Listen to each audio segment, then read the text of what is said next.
What if I told you one man's failure in art school led to the deaths of millions and plunged the world into its deadliest war? This isn't just a story about a dictator, it's a chilling reminder of how ambition, when twisted, can lead to unimaginable destruction.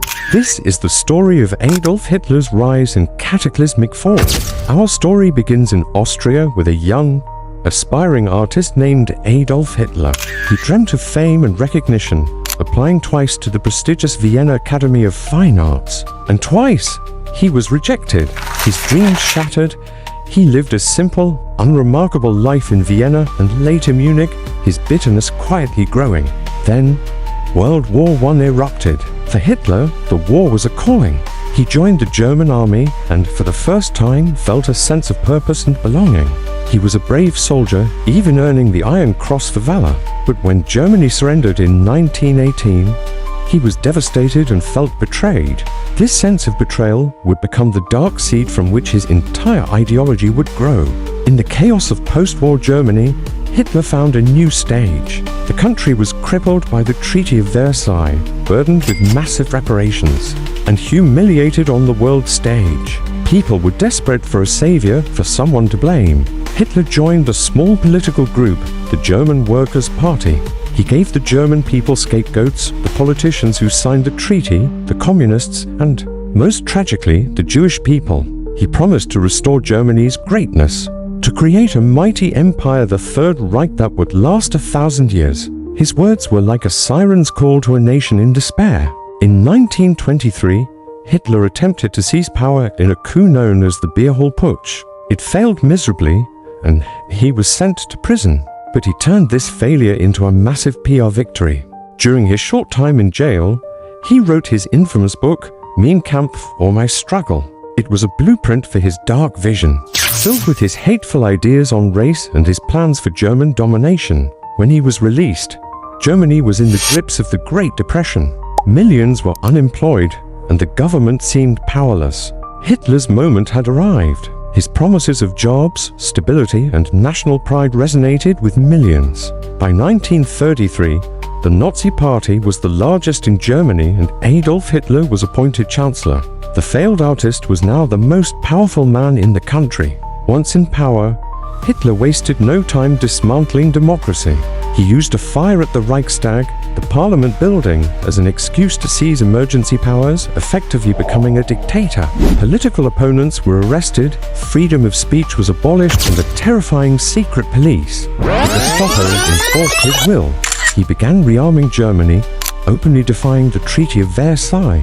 He created jobs through massive public works projects and military expansion, and for many Germans, it seemed like he was delivering on his promises. The economy improved, and a sense of national pride returned. But this came at a horrifying cost. Propaganda flooded the airwaves, schools, and streets, indoctrinating an entire generation with Nazi ideology, and the persecution of Jewish people began in earnest.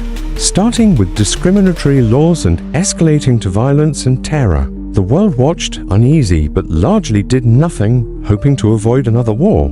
Hitler's ambition knew no bounds. He believed in Lebensraum, or living space, the idea that the German people needed to expand eastward.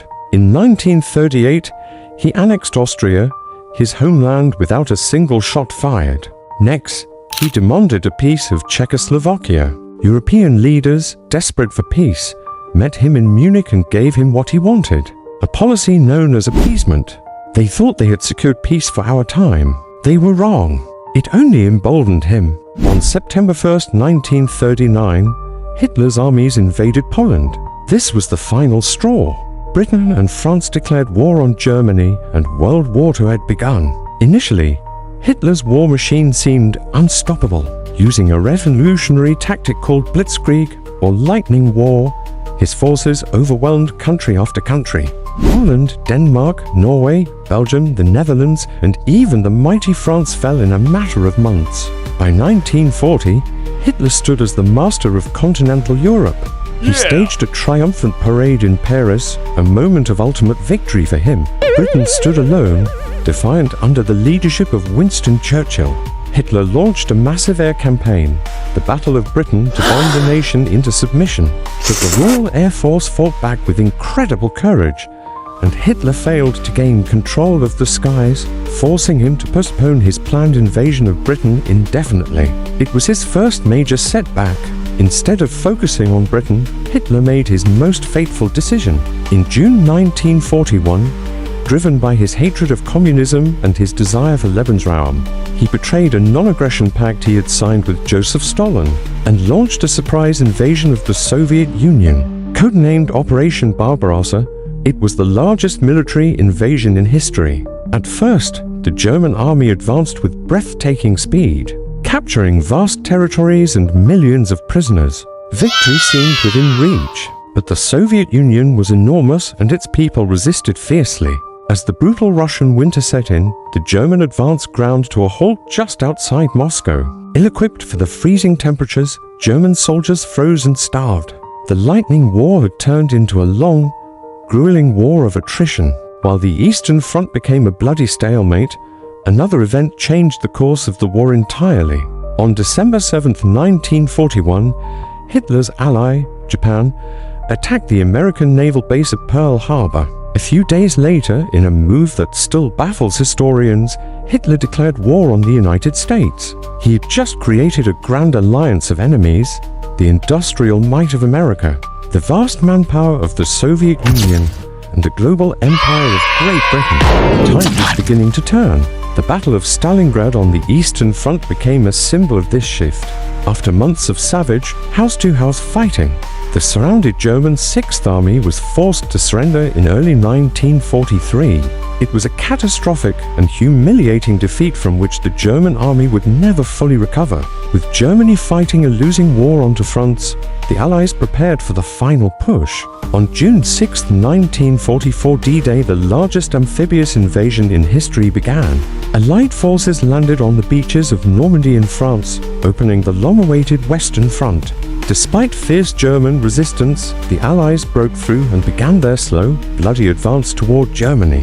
Meanwhile, on the Eastern Front, the Soviet Red Army was relentlessly pushing the Germans back, liberating Eastern Europe and marching toward Berlin. Hitler, now increasingly isolated and paranoid, refused to accept reality. He demanded his armies fight to the last man, throwing young boys and old men into the meat grinder. He survived an assassination attempt by his own officers, which only deepened his paranoia and led to brutal purges. By the spring of 1945, the end was near. Allied bombers had reduced German cities to rubble. The Soviet army was closing in on Berlin, fighting for every street and every building.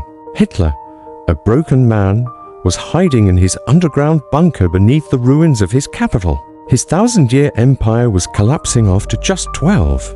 The dream of a global empire had turned into a claustrophobic nightmare in a concrete tomb. His orders were increasingly delusional, commanding phantom armies that no longer existed.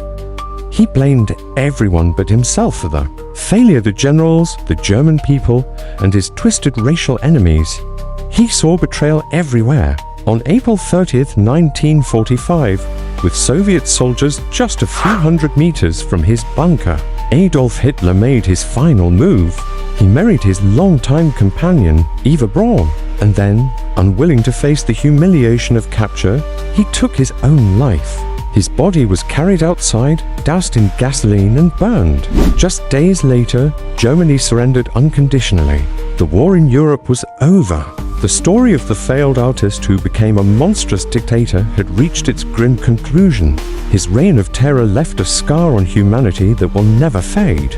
A permanent warning against the dangers of unchecked power, hatred, and the seductive promises of a false savior. It's a lesson from history we must never, ever forget. Thank you for watching. If you found this story compelling, please hit that like button and subscribe for more deep dives into the pivotal moments that shaped our world. See you next time.